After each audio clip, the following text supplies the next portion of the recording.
فاتحہ لوگوں کے مرنے پر نہیں، احساس کے مرنے پر پڑھنی چاہیے، کیونکہ لوگ مر جائیں تو صبر آ جاتا ہے، مگر احساس مر جائے تو معاشرہ مر جاتا ہے۔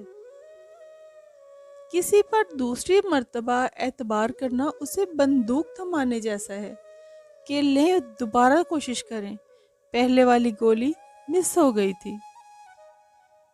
زندگی واحد پودا ہے جس کا بیج زمین کے اوپر اور پھل زمین کے نیچے ملتا ہے۔ تعجب یہ ہے کہ لوگ ایماندار کو بے وقوف، بے ایمان کو عقل مند اور بے حیائی کو خوبصورتی گردانتے ہیں۔ جب کوئی ہاتھ اور ساتھ دونوں چھوڑ دیتا ہے تب اللہ کوئی نہ کوئی انگلی پکڑنے والا بھیج ہی دیتا ہے۔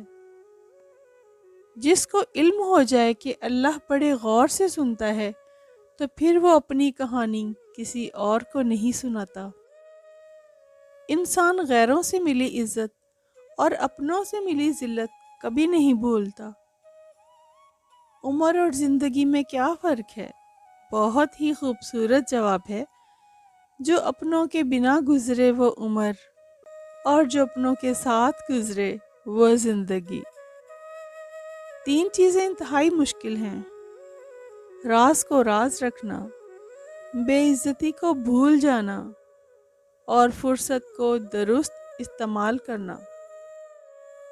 اگر اپنوں کو گرانے میں آپ کو اپنی جیت لگے تو سمجھ جائیں کہ آپ بہت گرے ہوئے ہیں۔ ویڈیو اچھی لگی ہو تو لائک کر دیجیے گا، ہمارے چینل کو سبسکرائب کریں اور بیل آئیکن کا بٹن ضرور دبا دیں تاکہ ہماری ہر نئی آنے والی ویڈیو کا نوٹیفیکیشن آپ تک پہنچے۔ شکریہ۔